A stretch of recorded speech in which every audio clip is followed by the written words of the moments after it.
සියලු දෙනාටම තෙරුවන් සරණයි. භාග්‍යවතුන් වහන්සේ දේශනා කොට වදාළ අතිශය ආශ්චර්යමත් සූත්‍ර දේශනා මේ ත්‍රිපිටකයේ පුරාම සඳහන් වෙලා තියෙනවා. ඒ ආශ්චර්යමත් දේශනාවන් අතර එක සූත්‍රයක් අද ධර්ම මාතෘකාව හැටියට තෝරගත්තා. සූත්‍ර දේශනාව තමයි දීඝ නිකායේ දෙවන මහා වර්ගයේ 7 වෙනි සූත්‍රය මහා සමය සූත්‍ර දේශනාව. පිරිත් පොතෙන් අපි මේ සූත්‍රය හොඳට අහලා තියෙනවා. දෙවිවරු බොහෝම ප්‍රිය කරන සූත්‍ර දේශනාවක් හැටියටයි අපි මේ දේශනාව අහලා තියෙන්නේ. මහා සමය සූත්‍ර දේශනාව. කපිලවස්තුවේ මහා වනයේදී තමයි මේ දේශනාව ආරම්භ වෙන්නේ. සාමාන්‍යයෙන් සෑම බුදුරජාණන් වහන්සේ නමකගේම ශාසනය තුල මේ මහා සන්නිපාත සිද්ධ වෙනවා. මහා සන්නිපාත කියන්නේ විශාල පිරිස් ඒකරාශී වීම විවිධ අවස්ථාවන් වල සිද්ධ වෙලා තියෙනවා. ඉතින් අපේ බුදුරජාණන් වහන්සේගේ ශාසනය තුලත් මේ මහා සන්නිපාත කීපයක්. මේ මහා සන්නිපාත කියන වචනයෙන් හඳුන්වන්නේ අපි දකින මහා කියන ප්‍රමාණය නෙමෙයි. අපට හිතාගන්න බැරි ප්‍රමාණයක්. මහා කියලා සඳහන් කරන්නේ ඒකයි. ඉතින් අපේ ශාසනයේ ඇති වෙන පළවෙනි සන්නිපාතය සිද්ධාර්ථ බෝසතාණන් වහන්සේ මව් කුස පිළිසිඳ ගන්න මොහොත. මේ මහා සන්නිපාතයක් ඇති වෙන තැන. මව් කුසෙන් බිහි වෙන මොහොත. ප්‍රථම ධර්මදේශනාව පවත්වන මොහොත. පරිනිර්වාණය සිද්ධ වෙන මොහොත. මේ මහා සන්නිපාතය ඇති වෙන අවස්ථාව. මේ සියල්ලටම වඩා මේ මහා සමයට එකතු වෙන පිරිස ඊටාම වැඩි කියලා දේශනා කරනවා. ඉතින් මේ දේශනාවේ මේ සූත්‍ර අට කතාවෙම පැහැදිලි කරනවා මෛත්‍රී බෝසතාණන් වහන්සේගේ ශාසනය සිද්ධ වෙන සන්නිපාතය කොයිතරම්ද කියලා. උන්වහන්සේගේ ශාසනයේ ප්‍රථම සන්නිපාතයේම කෝටි ලක්ෂයක් එකතු වෙනවා. මේ කෝටි ලක්ෂය එකතු වෙලා කෝටි ලක්ෂය එදා පැවිදි වෙලා මේ කෝටි ලක්ෂයම එදාම රහත් වෙනවා. මේ තමයි පළවෙනි සන්නිපාතය. දෙවෙනි සන්නිපාතය කෝටි 90000යි. තුන්වෙනි සන්නිපාතය කෝටි 80000යි. ඉතින් අපේ බුදුරජාණන් වහන්සේගේ නිත්‍ය පරිවාරය හැටියට භික්ෂුන් වහන්සේලා 1250ක් පිළිබඳව සඳහන් කරනවා. ඉතින් අර වාගේ මහා සන්නිපාත උන්වහන්සේගේ ශාසනය තුල තිබුණා. ඒ සියලුම සන්නිපාත අතර සෑම බුදු කෙනෙකුගේම ශාසනයේ ඇති වෙන විශාලතම සන්නිපාතයයි මේ මහා සමය දේශනා කරන වෙලාවේ ඇති වෙන සන්නිපාතය. ඒ කියන්නේ හැම බුදු කෙනෙක්ම මහා සමය දේශනා කරනවා. ධර්මයේ සමානයිනේ. නේද? අපේ බුදු පියාණන් වහන්සේ ධර්මයේ දේශනා කරන වෙලාවට රැස් වෙන සන්නිපාතයත් අනාගතයේ මෛත්‍රී බුදු පියාණන් වහන්සේ මහා සමය දේශනා කරනකොට රැස් වෙන පිරිසත් අතීතයේ කාශ්‍යප බුදු පියාණන් වහන්සේ ඇතුළු අතීත බුදු පියාණන් වහන්සේලා මහා සමය දේශනා කරනකොට රැස් වෙන පිරිසත් සමානයි කියලා සඳහන් කරනවා. බුදු පියාණන් වහන්සේ තීරණය කළා මේ රැස් වෙලා ඉන්න අප්‍රමාණ වූ දේව ගණයා භාග්‍යවතුන් වහන්සේ අපේ නමත් කියයිද කියලා බලාපොරොත්තු වෙනවා. ඒ නිසා මේ සියලු දෙනාගේම සිතුවිලි දිහා භාග්‍යවතුන් වහන්සේ බැලුවා. හැම කෙනෙක් ගාවම හිතේ තියෙනවා ලොකු අය ගැන විතරක් කියයි අපි ගැන නොකියයි. ඒ නිසා මේ රැස් වෙච්ච සියලුම දෙනා ගැන කතා කරන්න අවශ්‍යයි. ඒ ගැන කතා කරන්න පුළුවන් භාග්‍යවතුන් වහන්සේගෙන් ප්‍රශ්න අහමින් විසඳමින් ඒ ගැන සාකච්ඡා කෙරුවොත් මේක ආශ්චර්යමත් කියලා දැනගෙන එතන ඉඳලා භාග්‍යවතුන් වහන්සේ බැලුවා මගෙන් ප්‍රශ්න විමසන්න සුදුස්සෙක් අග්‍ර ශ්‍රාවකයන් අතර බැලුවා අග්‍ර ශ්‍රාවකයන් දෙදෙනාට බැහැ 80 මහා ශ්‍රාවකයන්ට එහෙනම් කොහොමවත් බැහැ මේ විශේෂ අභිඥාලාභී රහතන් වහන්සේලා 500ට කිසියම් ආකාරයකින්වත් එහෙනම් බැහැ. ඒක පසේ බුදුරජාණන් වහන්සේ නමකටත් කරන්න බැරි නිසා ලෞතර බුදුරජාණන් වහන්සේ නමකට විතරමයි ඒ ආශ්චර්ය දක්වන්නට පුළුවන්. ඒ නිසා භාග්‍යවතුන් වහන්සේ නිර්මාණය කරගන්න බුදුරුවක් භාග්‍යවතුන් වහන්සේ ළඟට වැඩමවලා භාග්‍යවතුන් වහන්සේ අදිෂ්ඨාන කරන ආසනයේ වඩා හිඳවගෙන උන්වහන්සේගෙන් භාග්‍යවතුන් වහන්සේ මේ බුදුරුව නිර්මාණය කරන්නෙම භාග්‍යවතුන් වහන්සේගෙන් ප්‍රශ්න අහන්නයි. එහෙනම් නිර්මාණය කරපු බුදු පියාණන් වහන්සේ බුදුරජාණන් වහන්සේගෙන් ප්‍රශ්න අහනවා භාග්‍යවතුන් වහන්සේ විසඳනවා. මේ කාරණාව එදා අපි කෙටියෙන් සාකච්ඡා කළා. මේ අතිඋත්තමයන් වහන්සේලා දෙනමක් එකතැන වාඩි වෙලා ඉන්නකොට විශ්වය හරියට ස්වර්ණමය චෛත්‍ය ගර්භයක් වගේ දිලිසුණා කියලා සඳහන් කළා. ඉතින් මම මුලින්ම සඳහන් කළා මේ සූත්‍ර දේශනාව හරියටම සාකච්ඡා කරලා ඉවර කරන්න නම් සූත්‍ර දේශනා 7කුත් ජාතක කතා 5කුත් සාකච්ඡා කරන්න අවශ්‍යයි කියලා. නිර්මිත බුදු පියාණන් වහන්සේ අපේ බුදු පියාණන් වහන්සේගෙන් අහන ප්‍රශ්න සියල්ලම සම්මා පරිබ්බාජනීය සූත්‍රයේ තමයි සඳහන් වෙන්නේ. නිසා මේ ප්‍රශ්න ටික දැනගන්න නම් සම්මා පරිබ්බාජනීය සූත්‍රයත් සාකච්ඡා කරන්න වෙනවා. නිර්මිත බුදුරජාණන් වහන්සේ භාග්‍යවතුන් වහන්සේගෙන් අහපු පළවෙනි ප්‍රශ්නය. ඒක විතරක් අපි සඳහන් කරලා මහා සමයට ලැබෙමු. පළවෙනි ප්‍රශ්නේ අහනවා පුච්ඡාමි මුනිං පහූත පඤ්ඤං තින්නම් පාරංගතං පරිනිබ්බුතං තිතත්තං නෙක්ඛම්ම ගරා පනුප්පකාමා කතම් බික්ඛු සම්මාසෝ ලෝකේ පරිබ්බජෙය්‍ය. මේ භාග්‍යතුන් වහන්සේගෙන් අහපු ප්‍රශ්නය. පුච්ඡාමි මුනිං පහූත පඤ්ඤං. පුච්ඡාමි කියන්නේ අසමි. පුච්ඡාමි මුනිං පහූත පඤ්ඤං. මහා ප්‍රඥ වූ චතුර් ඕගය සතර ඕගය තරණය කළා වූ නිවනේ පරතරට ගියා වූ සව් කෙලෙස් නැසුවා වූ අටලෝ දහමින් නොසැලෙන්නා වූ ලෝක ධාතුවේ කම්පා නොවෙන්නා වූ කිසිම දෙයකට ඇලෙන සිත් නැත්තා වූ මහා වීරයන් වහන්සේ ඔබ වහන්සේගෙන් මෙසේ විමසමි. මේ බුදු පියාණන් වහන්සේමයි අහන්නේ. මහා වීරයන් වහන්සේ ඔබ වහන්සේගෙන් මෙසේ විමසමි. ප්‍රශ්නය අහනවා නෙක්ඛම්ම ගරා පනුප්පකාමා. නෙක්ඛම්ම ගරා ගිහි ගෙදරින් නික්මිච්ච පනුප්පකාමා සියලුම කාමයන් අතහැරියා වූ කතම් බික්ඛු සම්මාසෝ ලෝකේ පරිබ්බජෙය්‍ය. ඒ ප්‍රකට මහන මේ ලෝවේ මොනවට තව වෙසෙනවද ලෙඩින් කියලා තමයි අහන්නේ. සියලුම කාම සම්පත් අතහැරලා ගිහිගෙයින් නික්මිලා පැවිදි වෙච්ච කෙනා තාමත් මේ පංචකාමයෙන් ලෙඩ වෙවි සංසාරේ මොකට ඇලෙනවද?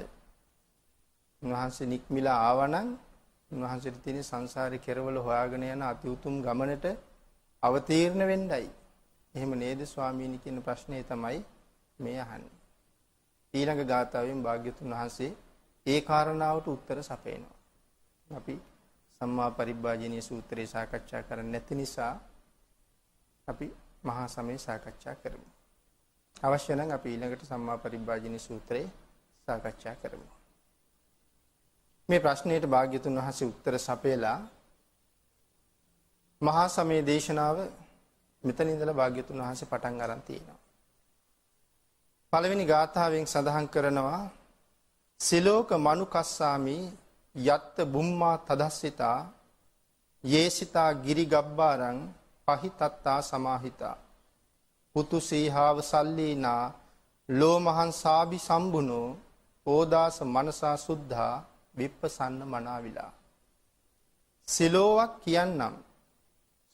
කියන්නෙමි. යම් තැනක බූමාටු දෙවියෝ ඇද්ද රහත් වූ එතෙන් ඇසුරු කළාහු වෙත්. යම් තැනක බූමාටු දෙවියෝ ඇද්ද රහත් වූ එතෙන් ඇසුරු කළා වූ වෙත්. නිවන් කරා මෙහෙය වූ සිත් ඇති සමාධිගත සිත් ඇති ලොමු දැහැ ගැනුම් මඩුළු පිරිසුඳ දැනගත් නොකිලිටි වූ වෙසසින් පහන් වූ නොකැලඹුණු ඒ රහත් වූ විවික්ත වූ බොහෝ සිංහයන්සේ ගිරි ගුහා ඇසුරු කළාහු වෙත්. මෙතන සඳහන් කරනවා ගිහිගේ අතහැරලා කාමයන් අතහැරලා ශාසනයට ඇතුල් වෙච්ච භික්ෂුව මෙතන නාග කියලා හඳුන්වන්නේ රහතන් වහන්සේට. ගිරි ගුහා ඇසුරු කළා වූ සිංහයන්. ඒ කියන්නේ ඊටාම හුදකලාවට තමයි රහතන් වහන්සේ කැමති. සිංහයා කැමති කවුරුවත් නැති හුදකලා පාළු තැන්වල ඉන්න. එතන තියෙනවා පුදුමාකාර නිදහසක් සහ විවේකයක්. ඒ විවේකයේ භුක්ති විඳින්න තමයි සිංහයෝ ඊටාම නිහඬ පරිසරයේ ගත කරන්නේ. බුදු පියාණන් වහන්සේ මුණ ගැහෙන්නත් සේල බ්‍රාහ්මණයා යන වෙලාවේ තමන්ගේ 300ක් වෙච්ච ශ්‍රාවකයන්ට මතක් කරනවා ශ්‍රාවකයිනි මේ සම්මා සම්බුද්ධ කියලා කියන්නේ සිංහයෝ වාගේ අය. නිශ්ශබ්දතාවයට තමයි ඊටාම කැමති. ඒ නිසා ඕගොල්ලෝ පය තියලා පය ඔසවනකොට ඇති වෙන වැලි හඬවත් ඇති නොවෙන්න පය තියන්න ඕනේ. පයට පෑගෙන යම් කෝටු කෑල්ලක් තියෙනවා නම් එය පවා පෑගුණොත් කැඩිලා හඬ මතුවෙන්න පුළුවන්. එහෙම හඬක්වත් නංවන්න එපා. මම භාග්‍යවතුන් වහන්සේ සමග සාකච්ඡා කරන වෙලාවට අතරමැද්දෙන් පැනලා මගෙන් ප්‍රශ්න අහන්න එපා. නිශ්ශබ්දව උන්වහන්සේයි මමයි අතර තියෙන සාකච්ඡාවට සවන් දීගෙන ඉන්න කියලා ඉල්ලීමක් කරනවා.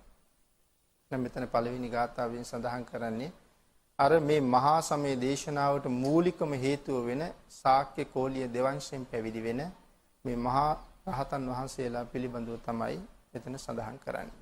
දෙවනි කාරණාවෙන් භාග්‍යතුන් වහන්සේ සඳහන් කරනවා බියෝ පංච සතේ ඤත්වා වනේ කාපිල වත්තවේ තතෝ ආමන්ත ඊ සත්තා ශාවකේ ශාසනේ රතා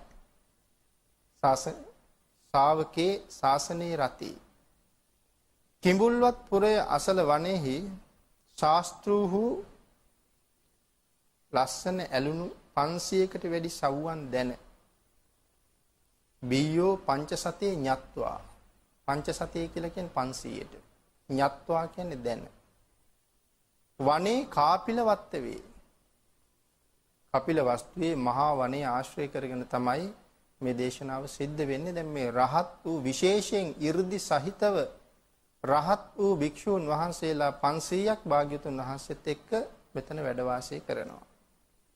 තතෝ ආමන්තී සත්තා ශාවකේ ශාසනේ රතේ ශාස්ත්‍රූන් වහන්සේ සමග වෙසෙන ශාසනයෙහි ඇලුනා වූ ශාවකේ ශාසනේ රතේ ශාසනයෙහි ඇලුනා වූ මේ භික්ෂූන් වහන්සේලා බලන්න මේ දේව කායා රැස් වෙලා ඉන්නවා. දේව කායා අභික්ඛන්තා තේ විජානාත භික්ඛවෝ මේ දෙව් පිරිස රැස් වෙලා ඉන්නේ මේ භික්ෂූන් වහන්සේලා සහිතව බුදුරජාණන් වහන්සේ දැකගන්න තේච ආතප්ප මකරුන් සුත්වා බුද්ධස්ස ශාසනං බුදු රජුන්ගේ හස්න අසා දෙවැස උපදවනු රුව වැඩු භාග්‍යවතුන් වහන්සේගේ දේශනාව අහලා බුදු පියාණන් වහන්සේ භික්ෂුන් වහන්සේලාට මතක් කරන්නේ මේ දේව ගණයා රැස් වෙලා ඉන්නවා ඔබත් මමත් දැක ගන්න. දිවැස වැඩු මගේ දේශනාව අහලා මුලින්ම ශාසනයට තිබෙන නොයල්මක් මේ සම්බන්ධයේ හරියට දන්නේ නැති කෙනෙකුට මේක ටිකක් අවබෝධ වෙනවා අඩු වෙන්න පුළුවන්. මුලින්ම අර භික්ෂුන් වහන්සේලා 500ට තිබුණේ විසෝවරු දාලා පැවිදිකමේ ඉන්න බැරි නොයල්ම.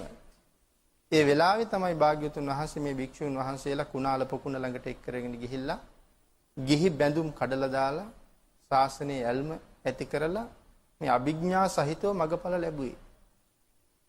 දැන් උන්වහන්සේලාට අභිඥා ලැබිලා තියෙන සෝවාන් මාර්ගයත් එක්කම. නමුත් අභිඥාව ලැබුණා අභිඥාව තියෙන බව දන්නවා තාම අභිඥාව පාවිච්චි කළේ නැහැ. මේ ලැබුණ අලුතමනේ. තාම කවුරුවත්ම අභිඥාව පාවිච්චි කරලා නැහැ. ඒ නිසායි මතක් කරන්නේ භාග්‍යවතුන් වහන්සේගේ දේශනාව අහලා අභිඥාව ලබලා අභිඥාවෙන් පෝෂණයට පත් වෙලා ඉන්න අය රුව වැඩු ඒ දේව රූපයන් බලන්න. දැන් මේ අභිඥාව යොදලා ඒ දේව රූපයන් බලන්න කියලා භාග්‍යවතුන් වහන්සේ භික්ෂුන් වහන්සේලාට ඉල්ලීමක් කරනවා. භූමාටු කායික දෙවිවරු මහා වනයේ ආශ්‍රය කරගෙන පොළව ආශ්‍රය කරගෙන ජීවත් වෙන අය භූමාටු දෙවිවරු කියලා සඳහන් කරන්නේ ඒ අයට. ඊළඟට සඳහන් කරනවා භාග්‍යතුන් වහන්සේ තේසං පාතුරහු ඥානං අමනුස්සාන දස්සනං.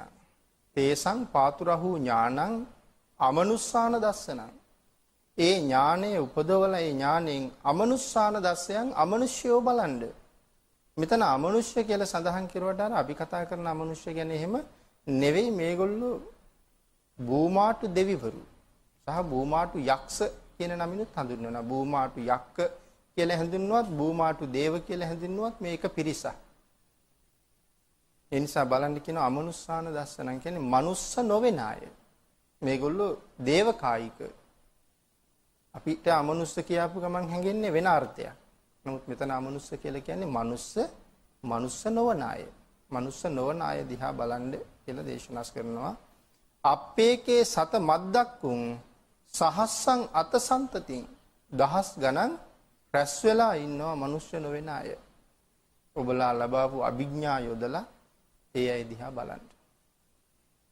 සතං ඒකේ සහස්සානි අමනුස්සාන මද්දසුන් අප්පේකේ සත මද්දක්කුන් දිසා සබ්බා පුටාහු. අප්පේකේ නත මද්දක්කුන් කියලා සඳහන් කරලා තියෙනවා. මේ බුරුම පිටකයත් ලංකා පිටකයත් අතර සමහර වෙලාවට අකුරක හමාරක වෙනසක් තියෙනවා. බැඩිම වෙනසක් වෙලා තියෙනවා නම් අකුරක වෙනසක් තමයි වෙලා තියෙන්නේ. මේ අවුරුදු 2560ටම වෙනස් වෙලා තියෙන්නේ අකුරක වගේ වෙනසක්. ඉතින් මෙතන සඳහන් කරනවා අප්පේකේ නත මද්දක්කුන් කියලා. සමහර තැනක අප්පේකේ සත මද්දක්කුන් කියලා සඳහන් කරනවා. ඉතින් මේ අකුරක වගේ වෙනසක්. ඒක තේරුමට මහා ලොකු බලපෑමක් කරලා නැහැ. ඇතැම් මහණ කෙනෙක් දහසක් අමනුෂ්‍යයන් සියසින් දුටුවහ. සමහර භික්ෂුන් වහන්සේලා අමනුෂ්‍යෝ 1000ක් තමන්ගේ අභිඥාවෙන් දැක්කා. ඇතැම් මහණ කෙනෙක් අමනුෂ්‍යෝ දහසක් දුටහ. ඇතැම් මහණ කෙනෙක් දසදහසක් දුටහ. ඇතැම් මහණ කෙනෙක් 70000ක් දුටහ. ඒ අයගේ අභිඥාවෙන් බලාපු හැටියට ඒ අයට මේ දේවකායිකාය දකින්න ලැබුණා. ඇතැම් මහණ කෙනෙක් 100,000ක් දුටහ. ඇතැම් මහණ කෙනෙක් අනන්ත දෙවි බඹුන් දුටහ. සියලු දිසා වූ දෙව් බඹුන්ගෙන් පැතිර පිරීගත්තු වූ. සඳහන් කළා දෙවි බඹුන් කොහොමද පහළට බැහැලා හිටියේ කියලා. භාග්‍යවතුන් වහන්සේ ළඟට එනකොට එක ඉදිකටු සිදුරකට දෙවිවරු 10 දෙනෙක් බැහැ ගන්නවා. එක ඉදිකටු සිදුරකට. ඒ මහේශාක්‍ය දෙවිවරු. ඉතින් මේ දෙවිවරුන්ගේ විශාලත්වයත් සඳහන් කළා. බ්‍රහ්මකායිකාය එහෙම මගධය වාගේ ගම් කීපයක් යට වෙනවා එක බ්‍රහ්ම රාජයෙකුගේ ශරීරයට. මගධය කියලා කියන්නේ ඉතා විශාල භූමියක්. අපේ පළාතකටත් වඩා සමහරලාට මගධ කියන එක ජනපදයක් ලොකුයි. ඉතින් එවන් ගම් කීපයක් යට වෙනවා එක බ්‍රහ්ම රාජයෙකුට. ඒ වාගේ විශාල ශරීර තියෙන අය තමයි ඊටාම චූටි ශරීර බවට පත් කරගෙන ඉදිකටු සිදුරක් ඇතුළට මේ 10 දෙනෙක් බැහැලා ඉන්නේ. භාග්‍යතුන් වහන්සේ ළඟම ඉන්නකොට 10යි, ටිකක් ඈතට යනකොට සිදුරට 20යි, 30යි, 40යි, 50යි, අන්තිමට 60ක් බැහැලා හිටිය කියලා සඳහන් කරනවා එක ඉදිකටු සිදුර ඇතුළට. අපි සඳහන් කළා එදා දේශනාව කරන වෙලාවේ බිමින් දුමක් ගැහුවා නම් ඒ දුම අහසට ගියේ නැහැ කියලා. දුමක් නොයන තරමට මේගොල්ලෝ එක තැන හේතු වෙලා පුදුමාකාර නිහතමානී විදිහට නැත්නම් ඇඟේ ගෑවෙනකොට තරහ එනවා. නමුත් මේ ඊටාම ඉහළ කායික සැප තියෙන අය එක තැන මේ විදිහට කිටියේ හිර වෙලා ඉඳලා තියෙන්නේ. ඒ නිසා සඳහන් කරනවා දෙවි බඹුන් සියලු දිසාවෝ දෙවි බඹුන්ගෙන් පිරී පැතිරී තිබුණා. සමහර භික්ෂුන් වහන්සේලා මේ සියලුම දිව්‍ය රාජවරු දැක්කා. තංච සබ්බේ අභිඥාය වවක්කිත්වාන චක්කුමා තතෝ ආමන්ත ඊ සත්තා ශාවකේ ශාසනයේ රතේ. පසස් ඇති ශාස්ත්‍රූන් වහන්සේ ඒ සියල්ල වෙසසින් නුවණින් දැන වෙන්කොට දැන ඉක්බිති සස්නෙහි ඇලුණු ඒ සිය සව්වන් බණවා. පසස් ඇති භාග්‍යවතුන් වහන්සේට ඇස් පහක් තියෙනවා. ඇස් පහ පිළිබඳව මේ සූත්‍රයේ අගට අපි සාකච්ඡා කරනවා. පසස් ඇති කියලා සඳහන් කරන්නේ ඒකයි. උන්වහන්සේ ඒ නිසා මේ සියලුම දේවගණයා දැකලා බලලා ශාසනයේ ඇලිච්ච තමන්ගේ ශ්‍රාවකයන් බණවා කියලා කියන්නේ ශ්‍රාවකයන්ට ඒ කාරණාව කියලා උනන්දු කරවලා සත් දේව කායා අභික්ඛන්තා තේවිජානාත භික්කවෝ යේ වෝහං කිත්ත ඉස්සාමි ගිරාහි අනුපුබ්බසෝ.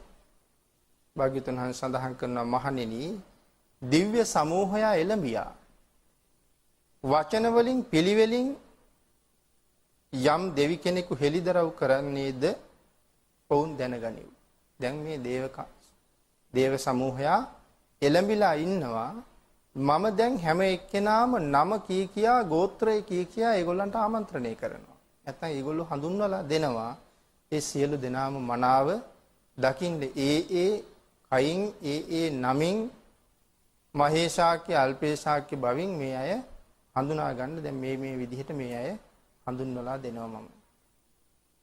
සත්ත සහස්සා යක්ඛා බුම්මා කාපිල වත්තවා ඉද්දි මන්තෝ ජුති මන්තෝ වන්න වන්තෝ යසස්සිනෝ මෝද මානා අභික්කාමුං බික්කූණං සමිතින් වණං. මෙතන සමිති බික්කූණං සමිතින් වණං. මේ සමිති කියන වචනේ අපෙත් තියෙනවා. හැබැයි සමිති කියලා කියන්නේ සිංහල වචනයක් නෙමෙයි පාලි වචනයක්. බික්කූණං සමිතින් වණං. සමිති කියලා කියන්නේ අදත් රැස්වීමට. එදත් රැස්වීමට. නමුත් සමිති කියලා කියේ පාලි වචනයක්. බික්කූණං සමිතින් වණං. මේ මහා වනයේට රැස් වෙලා ඉන්න සංගමය සමිතිය. සත්ත සහස්සා යක්ඛා බුම්මා කාපිල වත්තවා. කපිල වස්තුවට රැස් වෙලා ඉන්නවා සත්ත සහස්සා 7000ක්. 7000ක් දෙනා රැස් වෙලා ඉන්නවා. ඉද්දි මන්තෝ ජුති මන්තෝ වන්නවන්තෝ යසස්සිනෝ. මේගොල්ලෝ යක්ෂ කියලා හඳුන්වන්නේ. හැබැයි ඉද්දි මන්තෝ මේ යක්ෂයන්ට 이르දි තියෙනවා. වන්නවන්තෝ යසස්සිනෝ රත්තරන් පාටයි. අපි යක්ෂයෝ කියලා කියවට මේගොල්ලෝ අපි බලාපොරොත්තු වෙන හිතන යක්ෂයෝ නෙමෙයි. 이르දි තියෙනවා රත්තරන් පාටින් දිලිසෙනවා. ඒ තරම් හරි ලස්සනයි මේ යක්ෂ කායික. මුලින් සඳහන් කළේ යක්ෂයෝ කියලා කියනවා දෙවිවරු කියලා කියනවා. ඉතින් මෙතන යක්ෂ කායික කියලා සඳහන් කරන නිසා බොහොම 이르දිමන්තයි. ඊටාම ලස්සන රූප වලින් යුක්තයි. මෝද මානා අභික්කාමුං බික්කූණං සමිතින් වණං. මේ අය රැස් වෙලා ඉන්නවා මේ භික්ෂූන් වහන්සේලාගේ රැස්වීම බලන්න. මෙතන 7000ක් ඉන්නවා මේ ගන්ධබ්බ කායික යක්ෂ දෙවිවරු. අර වාගේ ලස්සන අය. චසහස්සා හේමවතා යක්ඛා නානත්ත වන්නා ඉද්දි මන්තෝ ජුති මන්තෝ වන්නවන්තෝ යසස්සිනෝ මෝද මානා අභික්ඛාමුං බික්කූණං සමිතින් වණං. චසහස්සා කියලා කියන්නේ 6000ක්. චසහස්සා හේමවතා. මේ හේමවත කියන කුලයට අයිති 6000ක් යක්කයෝ. ඒගොල්ලොත් අර වාගෙම 이르දි තියෙනවා. හරියම ලස්සනයි දිලිසෙමින් බැබලෙමින් ඉන්න අය. භික්ෂූන් වහන්සේලා බලන්න එකතු වෙලා. සාතාගිරා තිසහස්සා. සාතාගිර කියන පර්වතයේ ජීවත් වෙන අය. තිසහස්සා කියලා කියන්නේ 3000ක්. සාතාගිරා තිසහස්සා යක්ඛා නානත්ත වන්නිනෝ ඉද්දිමන්තෝ ජුතිමන්තෝ වන්නවන්තෝ යසස්සිනෝ මෝදමානා අභික්කාමුං බික්කූණං සමිතින් වණං. මේ සාතාගිර කියන පර්වතයේ වාසය කරන යක්ෂයෝ 3000ක් රැස් වෙලා ඉන්නවා. මුල්ම තැන 7000යි ඊළඟට 6000යි මෙතන 3000යි. මේ පිරිස මුලින්ම එකතු වෙලා ඉන්නවා මේ බූමාටු කායික අය. මේගොල්ලෝ තමයි භාග්‍යතුන් වහන්සේ මේ මුලින්ම හඳුන්වලා දීලා තියෙන්නේ. ඊළඟ ගාථාවෙන් සඳහන් කරනවා ඉද්දි මන්තෝ ජුති මන්තෝ වන්න වන්තෝ යසස්සිනෝ මෝද මානා අභික්ඛාමුං බික්කූණං සමිතින් වණං. වෙස්සා මිත්තා පංචසතා යක්ඛා නානත්ත වන්නිනෝ ඉද්දි මන්තෝ ජුති මන්තෝ වන්න වන්තෝ යසස්සිනෝ. මෙතන සඳහන් කරනවා 이르දිමත් වූ ඊටාම ලස්සන ශරීර ඇත්තා වූ මේ යක්ෂයෝ කිඹුල්වත් පුර 이르දිමත්ව බබලනවා මේ වෙලාවේ. පැහැපත් යසස් ඇති 7000ක් යක්ෂයන්ගෙන් ඊළඟට 6000ක් යක්ෂයන්ගෙන් 3000ක් යක්ෂයන්ගෙන් තමයි කිඹුල්වත් පුරයේ බැබලෙමින් තිබුණේ. මෙසේ නන්වැදෑරුම් ඇති පැහැසුම් ඇති ඉඳුමෙන් බබලන පැහැපත් යසස් ඇති 12000ක් දෙවියෝ සතුටු වෙමින් රහත් භික්ෂූන්ගේ සමාගමේ දක්නට පැමිණියා. දැන් මේ බූමාටු අය 16000ක් මේ රහත් භික්ෂූන් වහන්සේලා දැක ගන්න මෙතෙන්ට පැමිණියා. මෙතන සඳහන් කරනවා 8 වෙනි දවසේ හැම මාසෙම 8 වෙනි දවසේ මේ දෙවිවරු එහෙම නැත්නම් 8 වෙනි දවසේ තව්තිසාවේ ධර්ම දේශනාවක් පැවැත්වෙනවා. හැම මාසයකම 8 වෙනි දවසේ ධර්ම දේශනාවක් පැවැත්වෙනවා. ඊළඟට හැම මාසෙම 8 වෙනි දවසේ මේ තව්තිසා වැසි පිරිසක් මනුස්ස ලෝකෙට එනවා. එදත් එනවා, අදත් එනවා, පිටත් එනවා. එතකොට මේගොල්ලෝ ඔක්කොම අපි කරන දේවල් දකිනවා, බලනවා. හැම මාසෙකම 8 දවසකට සැරයක් එන්නේ 8 වෙනි දවසේ එනවා. 14 වෙනි දවසේ එනවා ඉන්ද්‍ර කියන සක්දෙවිඳුගේ පුත්තු. මුලින්ම එන්නේ සක්දෙවිඳුත් නෙමේ, පුත්තුත් නෙමේ, සාමාන්‍ය අය. 8 වෙනි දවසේ 14 වෙනි දවසේ එනවා ඉන්ද්‍ර නමින් ඉන්න පුත්තු. 15 වෙනි දවසේ රජවරු එනවා. එතකොට මේ දෙවියන්ගේ පුත්තු. එතකොට දෙවියන්ට පුත්තු ඉන්නවද දරුවෝ ඉන්නවද කියලා අපිට හිතෙන්න පුළුවන්. එහි උපපාතිකයිනේ. එතකොට කොහොමද මේගොල්ලන්ට දරුවෝ ඉන්නේ? මොකද මේ සූත්‍රයේ ඉස්සරහට දිගටම දේව දරුවෝ ගැන සඳහන් කරනවා. සඳහන් කරනවා යම් තැනක දේව විමානයක් ඇති වුනහම ඒ දේව විමානයේට නායකයෙක් ඉන්නවා. නායකයෙක් වෙන්නේ දේව විමානයේ ඇති වෙන්නේ. ඒ නායකයාගේ උකුලේ උපන්නොත් උපපාතිකව පහළ වෙන්නේ. එකපාරම උකුල උඩ පහළ වුණොත් ඒගොල්ලෝ දරුවෝ. යහනේ පහළ වෙලා හිටියොත් දේවතාවියක් නම් යහනේ පහළ වෙලා හිටියොත් එයා අග්‍රමහේෂිකාව බවට පත් කර ගන්නවා. දේව විමානේ තව තැන් වල පහළ වෙලා හිටියොත් ඒගොල්ලෝ අග්‍රමහේෂිකාවට පල්ලෙහින් ඉන්න අනික් පරිවාර මහේෂිකාව බවට පත් වෙනවා. උකුලේ උපන්නොත් දරුවෝ බවට පත් වෙනවා. මෙතන ඉන්ද්‍ර නමින් ඉන්න පුතුන් කියලා සඳහන් කරනවා. 15 වෙනි දවසේ රජවරු වෙනවා. ඒ කියන්නේ 15ක දවසේ 15 වෙනි දවසේ එදාට රජවරු වෙනවා. ඊළඟට තමයි සුධර්මා දේව සභාවට රැස් වෙලා මේගොල්ලෝ සාකච්ඡා කරනවා මේ මනුස්ස ලෝකේ ඉන්න අය කරන දේවල් පිළිබඳවත් ඒ සාකච්ඡාවට භාජනය වෙනවා. විශේෂයෙන් පන්සිල් රකින්න පින් කරන අය දිහා බලලා යනවා කියලා සඳහන් කරනවා. එහෙම ගිහිල්ලා ඒගොල්ලෝ සතුටු වෙනවා. අපිට පින් අනුමෝදන් කරනවා මේගොල්ලෝ පින් කරලා. ඉතින් එහෙම අයට ප්‍රාර්ථනා කළත් නොකළත් උන්වහන්සේලාගේ ආශිර්වාදය නිරන්තරයෙන් ලැබෙනවා උන්වහන්සේලාට පින් දෙන නිසා. ඊළඟ ගාථාවෙන් සඳහන් කරනවා කුම්භීරෝ රාජගහිකෝ වේපුල්ලස්ස නිවේසනං බීයෝ නං සතසහස්සං යක්කානං පෛරුපාසති. කුම්භීරෝ රාජගහිකෝ රජගහ නුවර වැසි කුම්භීර නම් යක් සෙනවියෙක් වෙයි. රජගහ නුවර වාසය කරන යක්ෂ සේනාධිපතියෙක්. එයාගේ නම කුම්භීර. විපුලගිරි පව්ව ඔහු වසන තැනය. විපුලගිනි කියන පර්වතයේ ඔහු ජීවත් වෙන තැන. 100,000කටත් වැඩි යක්ෂයෝ ඔහු ඇසුරු කෙරෙති. 100,000ක් යක්ෂයෝ ඊට වඩා වැඩි ප්‍රමාණයක් ඔහු ඇසුරු කරමින් ජීවත් වෙනවා. රජගහ නුවර වැසි ඒ කුම්භීර තෙමේ භික්ෂූන්ගේ සමාගමේ බලන්න ඇවිල්ලා ඉන්නවා.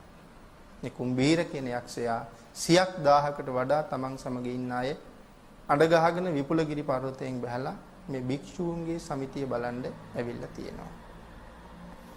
පුරිමංච දිසං රාජා දත රට්ටෝ තම්පසාසති ගන්ධබ්බානං ආදිපති මහරජා යසස්සිසු. පුරිමංච දිසං රාජා විරූඩක මෙතන සඳහන් කරනවා පුරිමංච දිසං රාජා. ඊළඟට විරූඪ. කාටද අපි විරූඪ කියලා කියන්නේ? සතරවරන් දෙවියන්ගෙන් එක්කෙනෙක්. පුරිමංච කියලා මෙතන සඳහන් කරන්නේ పూర్ව දිශාව බාරගෙන ඉන්න කෙනා. පුරිමංච දිසං රාජා. දත රට්ටෝ තම්පසාසති. ගන්ධබ්බාණං ආදිපති. ගාන්ධර්වයන්ට අධිපති. ගන්ධබ්බ කායික දෙවිවරු. මේගොල්ලෝ බොහොම පහළ මට්ටමේ ඉන්නේ. ගන්ධබ්බ කායික දෙවිවරු. ගන්ධබ්බ කියන එක අර්ථයක් තමයි මේ සුවඳ ආග්‍රහණය කරලා ජීවත් වෙන අය. ආහාර ගන්න සුවඳ තමයි ආග්‍රහණය කරන්නේ. සමහර වෙලාවට අපි වර්තමානයේ සලකන දේවාල ඒ ආශ්‍රය කරගෙනත් මේ ගන්ධබ්බ කායික දෙවිවරු ඉන්නවා. අපි ගෙනියන පළතුරු වට්ටි අපි කවදාවත් දැකලා නැහැ. දෙවියෝ අනුභව කරලා එහෙම තියෙනවා. සමහර වෙලාවට ඒ සුවඳ ආග්‍රහණය කරනවා. මල්වල සුවඳ, ගස්වල කඳන් වල සුවඳ, කොළ පොතු වල සුවඳ ආග්‍රහණය කරලා ජීවත් වෙන අය මේ ගන්ධබ්බ කායික ගණයට අයිති වෙනවා. පූර්ව දිශාව බාරව කටයුතු කරන දිව්‍ය රාජයා යටතේ තමයි මේගොල්ලෝ ඉන්නේ. ගන්ධබ්බාණං ආදිපති, ගාන්ධර්වයන්ට අධිපති. තවත් අපි ගන්ධබ්බ කියන වචනේ හඳුන්වනවා තව තැනක. කාටද ගාන්ධර්ව කියන වචනේ පාවිච්චි කරනවා? මේ සංගීතය පිළිබඳව කතා කරනකොට ගාන්ධර්ව කියන වචනේ සඳහන් කරනවා. සුවඳ උරා ජීවත් වෙන අයටත් ගන්ධබ්බ කියන වචනේ පාවිච්චි කරනවා කියලා සඳහන් කරනවා. පුත්තා පිතස්ස බහවෝ ඉන්ද නාමා මහබ්බලා ඉද්දි මන්තෝ ජුති මන්තෝ වන්නවන්තෝ යසස්සිනෝ. ඔහුගේ මේ ඉන්ද්‍ර නැමැති පුතුන්ද අඬ ගහගෙන දිලිසෙමින් බැබලෙමින් භික්ෂුන් වහන්සේලාගේ සමිතිය බලන්ඩ මේ ගන්ධබ්බ කායික පිරිස ඇවිල්ලා ඉන්නවා. පුංචි පිරිසක් එහෙම නෙමෙයි මේ පිරිස. කෝටි ලක්ෂයක් මේ සතරවරන් දෙවියන්ගෙන් එක්කෙනෙක් යටතේ පාලනය වෙන පිරිස කෝටි ලක්ෂයක්. එතකොට මේ పూర్ව දිශාව බාරව ඉන්න රජුරෝ එනවා කියලා කියන්නේ කෝටි ලක්ෂයක් අඬ ගහගෙන ඉන්නේ. ඉතින් එතකොට සක්වල පිරෙනවා කියන එක ඉතින් කෝටි ලක්ෂයක් මෙතෙන්ට 10000ක් සක්වල වලින් එකතු වෙන්නේ. එතකොට මේ සක්වලේ పూర్ව දිශාව බාරව ඉන්න කෙනා කෝටි ලක්ෂයක් අඬ ගහගෙන එනකොට 10000ක් සක්වලක 10000ක් එනවා. එතකොට එක්කෙනෙක් කෝටි ලක්ෂය අඬ ගහගෙන ඉන්නේ. 10000ක් සක්වලට සතරවරන් දෙවිවරු 40000ක් ඉන්නවා. එතකොට මේ 40000ම එක්කෙනෙක් කෝටි ලක්ෂය බැගින් අඬ ගහගෙන ඉන්නේ. ඉතින් ඒ නිසා මහා පුදුම දේව සමාගමක් තිබුණා කියන එක අපිට එතකොට වැටහෙනවා. දක්ඛිනංච දිසං රාජා විරූල්හෝ තම්පසාසති කුම්බණ්ඩානං ආදිපති මහා රාජා යසස්සිනෝ පුත්තාපිතස්ස බහවෝ ඉන්දනාමා මහබ්බලා ඉද්දිමන්තෝ ජුතිමන්තෝ වන්නවන්තෝ යසස්සිනෝ මෝදමානා අභික්කාමුං බික්කූණං සමිතින් වනං. දක්ෂිණ දිශාව බාරව ඉන්න කෙනා, පූර්ව දිශාව බාරව හිටපු කෙනා ආවා. දක්ෂිණ දිශාව බාරව ඉන්න කෙනා විරූල්හෝ තම්පසාසති කුම්බණ්ඩානං ආදිපති කුම්භාණ්ඩයෝ කුම්භාණ්ඩයන්ට අධිපති. ඉතනත් කෝටි ලක්ෂයක් අඬ ගහගෙන ඉනවා. මේ ඔක්කොමත් ඊටාම වර්ණවත් අය. බටහිර දිශාව බාරව ඉන්න කෙනා පච්චිමංච දිසං රාජා විරූපක්කෝ තම්පසාසති. විරූපාක්ෂ දිව්‍ය රාජයා නාගානං ආදිපති මහරජා යසස්සිසු. මහා යසස් ඇති නාගයන්ට අධිපති විරූපාක්ෂ නම් මේ දිව්‍ය රාජයා කෝටි ලක්ෂයක් අඬ ගහගෙන එනවා. ඉතින් 10000ක් සක් වලින් එනකොට කෝටි ලක්ෂයව 10000ක් විරූපාක්ෂ කියන දිව්‍ය රාජවරු 10 දෙනෙක් යටතේ 10000ක් යටතේ එනවා. උත්තරංච දිසං රාජා කුවේරෝ තම්පසාසති. උතුරු දිශාව බාර කුවේර නමින් හඳුන්වන වෙසමුනි රජුරු. කුවේර නමින් උපදින්නේ නම්බු නාමයේ වෙසමුනි. අපි වෛශ්‍රවණ කියන නමින් හඳුන්වනවා. යක්ඛානං ආදිපති මහරජා යසස්සිසු. යක්ෂයන්ට තමයි අධිපතිකම දරන්නේ. යක්ෂයෝ විශාල පිරිසක් අඬ ගහගෙන ඉන්නේ. යක්ෂයෝ අර අපි මුලින් සඳහන් කළා කොයි වාගේ යක්ෂයෝද මේ අඬ ගහගෙන ඉන්නේ කියලා. ඊළඟ කාරණාවේ සඳහන් කරනවා පුත්තාපිතස්ස බහවෝ ඉන්ද නාමා මහබ්බලා ඉද්දිමන්තෝ ජුතිමන්තෝ වන්නවන්තෝ යසස්සිනෝ. වර්ණවත් වූ ඉන්ද්‍ර නම් දරුවොත් අඬ ගහගෙනයි එන්නේ. පුරිමංච දිසං රාජා දත රට්ටෝ පුරිමංච දිසං දත රට්ටෝ දක්ඛිනේන විරූල්හකෝ පච්චිමේන විරූපක්කෝ කුවේරෝ උත්තරං දිසං චත්තාරෝතේ මහරජා සමන්තා චතුරෝ දිසා දදල්හමානා අට්ටංසු ආයතර බුරුම පිටකේ ලංකා පිටකේ වෙනස මෙතන පේනවා දදල්හමානා කියලා කියන්නේ බුරුම පිටකේ ලංකා පිටකේ සඳහන් කරන්නේ දදල්හමානා කියලා. අල් දයන්නක් සඳහන් කරනවා මෙතන එක අකුරක එක අල් කිරීමක වෙනසක් තියෙනවා. දදල්හමානා දදල්හමානා. සමන්තා චතුරෝ දිසා සමන්තා කියලා කියන්නේ සම්පූර්ණ වෙලා තියෙනවා දැන් හතර දිශාවම. මේ කෝටි ලක්ෂය ඇවිල්ලා හතර දිශාවම සම්පූර්ණ වෙලා තියෙනවා. සක්වලවල් කෝටි 10000කින් කෝටි ලක්ෂයව 10000 සම්පූර්ණ කරලා තියෙනවා. තේසං මායා විනෝ දාසා ආගු වංචනිකා සටා තේසං මායා විනෝ දාසා ඔවුන්ගේ දාසයොත් අඬ ගහගෙන ඇවිල්ලා තියෙනවා. හැබැයි ඒගොල්ලෝ මායා විනෝ දාසා මායා විනෝ කියලා කියන්නේ මායම් අපි කියලා කියන්නේ කපටිකම් මායම කියලා අපි කියන්නේ මේ දාසයෝ හරි කපටි ඒගොල්ලෝ ආගු වංචනිකා සටා හරි වංචාකාරයි ඒගොල්ලෝ වංචනිකයි සටා කියලා මෙතන සඳහන් කරන්නේ නැති ಗುಣ පෙන්නනවා සටා කියලා කියන්නේ සට කපට කියන වචනයක් අපි පාවිච්චි කරනවා නැති ಗುಣ පෙන්නනවා සිල්වත් නැතුව සිල්වත් වගේ ඉන්නවා ශ්‍රද්ධාවන්ත නැතුව ශ්‍රද්ධාවන්තයි වගේ ඉන්නවා බොහොම ඉඳුරන් නිමාගත්තා වගේ නමුත් ඉඳුරන් නිමිලා නැතුව ඉන්නවා සට කපට කියන වචනේ පාවිච්චි කරන්නේ ඒකට තමයි වංචනිකා සටා කියලා හඳුන්වන්නේ මායා කුටෙන්ඩු වෙටෙන්ඩු වේටෙන්ඩු කියලා සමහර තැනක සඳහන් කරනවා මායා කුටෙන්ඩු වෙටෙන්ඩු විටුච්ච විටුඩෝ සහ මේ සඳහන් කරන්නේ මේගොල්ලන්ගේ නම් මායා කුටෙන්ඩු වෙටෙන්ඩු විටුච්ච විටුඩෝ සහ කියලා කියන්නේ සමග මේගොල්ලෝ සමග චන්දනෝ කාම සෙට්ටෝච කින්නු ගණ්ඩු නිගණ්ඩුච පනාදෝ ඕපමඤ්ඤෝච දේව සූතෝච මාතලී චිත්තසේනෝච ගන්ධබ්බෝ නලෝ රාජා ජනේ සභෝ මෙතන නලකාර දේවපුත්ත නලෝ රාජා සමහර වෙලාවට නලකාර දේවපුත්ත කියලා අද හඳුන්වනවා ඇත්තේ මෛත්‍රී බුදු පියාණන් වහන්සේ කාලේ ශක්විති රාජ්‍ය දරන කෙනා වෙන්න පුළුවන් නලකාර දේවපුත්ත කියලා කියන්නේ ජනේ සභ කියලා කියන්නේ මේ මහා සමය දේශනාව බිම්බිසාර රජුරුවන්ගේ අපවත් වීමෙන් පස්සේ නම් කෙරුණේ. මෙතන ජනේ සභ කියලා කියන්නේ එහෙනම් බිම්බිසාර රජුරුව. බිම්බිසාර රජුරුව තමයි ජනේ සභ කියලා හඳුන්වන්නේ. ජන වසබ කියන නමින් තමයි අද දෙව්ලොව ඉන්නේ. ඒ නිසා රජුරුවන්ගේ අපවත් වීමෙන් පස්සේ නම් මේ දේශනාව කෙරුණේ. මෙතන ජන වසබ වෙන්නේ රජුරුව. අතාගු පංචසිකෝ චේව තිම්බරු සූර්ය වච්චසා අතාගු පංචසිකෝ චේව පංචසික කියන දිව්‍ය පුත්‍රයා තිම්බරු සූර්ය වච්චසා මෙතන තිම්බරු කියලා කියන්නේ තිම්බරු කායික දෙවියෙක් සූර්ය වච්චසා මේ තිම්බරු කියලා කියන දෙවියා අසුර රාජයෙක් සූර්ය වච්චසා මෙයාගේ දුව තමයි සූර්ය වච්චසා කියලා කියන්නේ මෙයාගේ නම භද්‍රා නමුත් සූර්ය වච්චසා කියලා කියන්නේ මේ දුව සූර්යයා වගේ දිලිසෙනවා.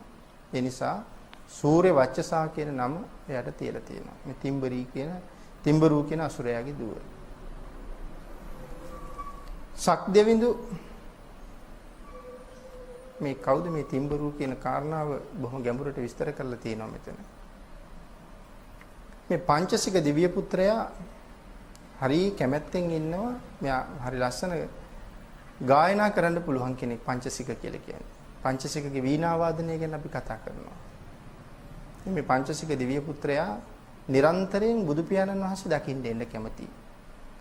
දැන් අපි වුණත් කෙනෙක් හම්බ වෙන්න යන්න ඕන නම් ටිකක් වැදගත් කෙනෙක්. අපි එකපාරම යන්නේ නිතරම එයා මුණ ගැහෙන්න යන කෙනෙක් එක්ක ගියොත් අපිට වැඩි ලේසියි කියලා අපි දන්නවා. ඒ නිසා මේ පංචසික කියන දිව්‍ය පුත්‍රයා නිරන්තරයෙන් බුදු පියාණන් වහන්සේ මුණ ගැහෙන්න එනවා. දැන් මේ ශක්‍ර දේවේන්ද්‍රයන් වහන්සේගේ ආයුෂ පිරිහිලා. දැන් එයාට අවශ්‍යයි දැන් බයේ ඉන්නේ. චුත වෙලා කොහේ යයිද මොනවා වෙයිද කියලා. නමුත් ඒ අතර කල්පනා කරනවා මගේ ආයුෂ දික් කරගන්න ක්‍රමයක් නැද්ද කියලා කල්පනා කරනවා. එතකොට මතක් වෙනවා බුදු පියාණන් වහන්සේ ගාවට ගියොත් නම් ආයුෂ දික් කරගන්න පුළුවන්. නමුත් යන්න මේ නිතරම යන අයට විතරයි යන්න පුළුවන්. නැත්නම් එහෙම යන්න දෙන්නේ අනවශ්‍ය වෙලාවෙ. දෙවිවරු බුදු පියාණන් වහන්සේ මුණ ගැහෙන වෙලාවක් තියෙනවනේ. ඒ වෙලාවට යන්න දෙනවා මිසක් නැත්නම් යන්න දෙන්නේ නැහැ. ඒ නිසා මේ පංචසික දිව්‍ය පුත්‍රයා සක්දෙවිඳට වඩා පල්ලෙහින් ඉන්නේ. නමුත් රජුරවන්ට සිද්ධ වෙනවා මේ පල්ලෙහි එක්කිනාගෙන් උදව්වක් ඉල්ලන්න. ඒ නිසා කතා කරලා කියනවා යමු. භාග්‍යතුන් වහන්සේ මුණ ගැහෙන්න. ඒකට මෙයාගේ මාර්ගයෙන් තමයි සක්දෙවිඳු යන්න හදන්නේ. මේ වෙලාවේ පංචසික යනකොට භාග්‍යතුන් වහන්සේ සමාධියට සමවැදිලා ඉන්නේ. දැන් මෙහි සක්දෙවිඳුගේ ආයුෂ පිරිහෙමින් යනවා. තව මොහොතයි ආයුෂ ඉවර වෙන්නේ. භාග්‍යතුන් වහන්සේ සමාධියට සමවැදිලා කතා කරන්නත් බෑ. දැන් සක්දෙවිඳුට හරි බය ආයුෂ ඉවරුනොත් මොනවා වෙයිද කියලා.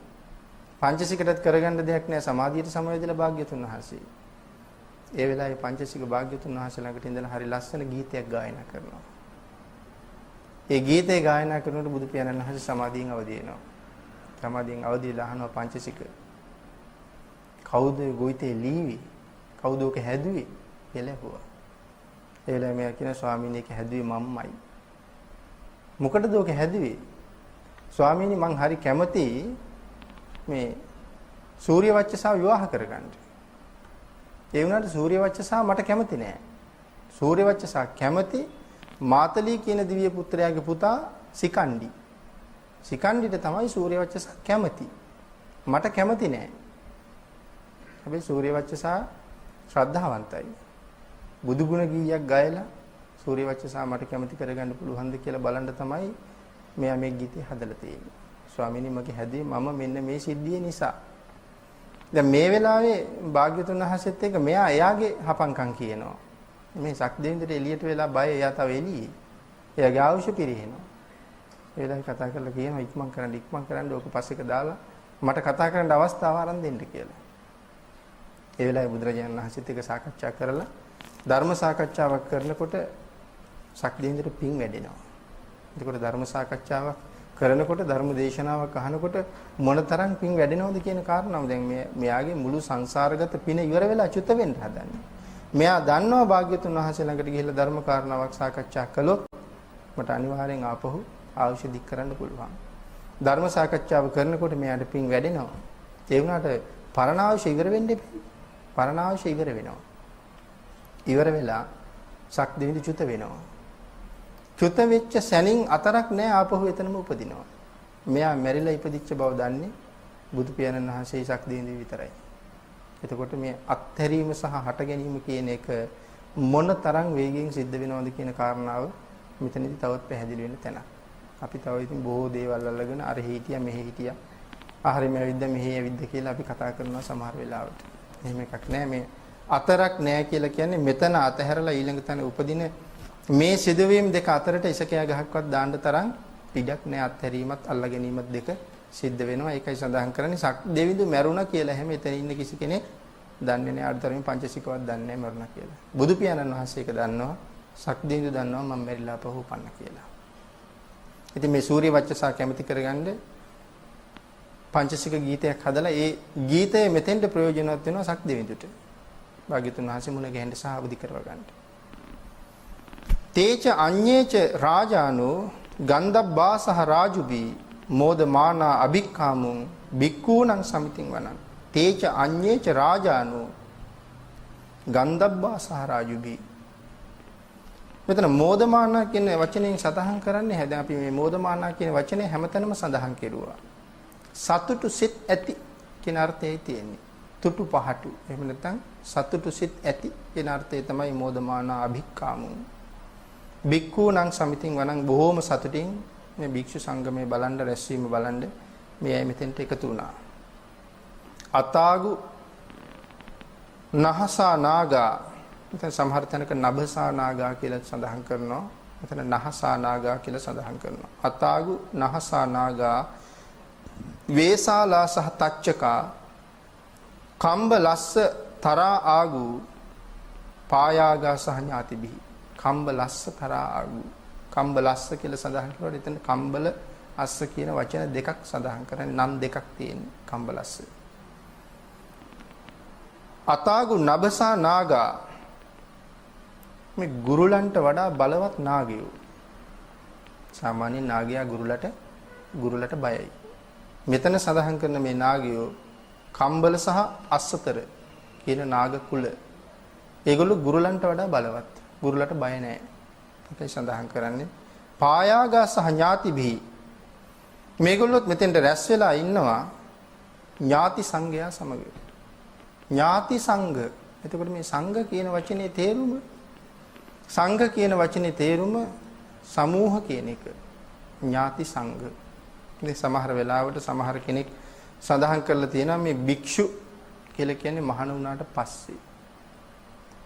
මහාන වුණාට පස්සේ භික්ෂු. සෝවාන් වුණාට පස්සේ සංඝ.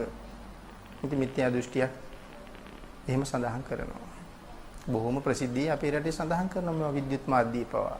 භික්ෂු කියලා කියන්නේ මහාන වුණාට පස්සේ සංඝ වෙන්නේ සෝවාන් වුණාට පස්සේ. ඉතින් අවදීන් ඉන්නවනම් අපි දන්නවා කොහොමද සඳහන් වෙන්නේ කියලා. නමුත් බුදු පියාණන් වහන්සේගේ දේශනාවේ එහෙම එකක් නැහැ. මිග සංඝ කියන්නේ මෝ සමූහය. කුක්කුර සංඝ, බලු සංඝ සඳහන් කරලා තියෙනවා බලු සමූහය. කුක්කුර සංඝ සංඝ කියලා කියන්නේ රැස් වෙච්ච තැන සමූහය කියන අර්ථය. දැන් මෙතන මේ මහාන වුණාම භික්ෂු, සෝවාන් වුණාම සංඝ කියන එකක් බුදු ශාසනයේ නැහැ. ඒවා මිත්‍යා දෘෂ්ටිවල. ඉතින් මේ වාගේ දේශනාවල් වල සමහරලාට බොහෝ මිත්‍යා දෘෂ්ටි ඛණ්ඩණය වෙනවා. ඒක භාග්‍යතුන් වහන්සේ අපෙන් බලාපොරොත්තු වෙච්ච කාරණාවක්. මිත්‍යා දෘෂ්ටි අනිවාර්යෙන් ඛණ්ඩණය කරන්න ඕනේ ශාසනයේ ඉදිරි පැවැත්ම උදෙසා.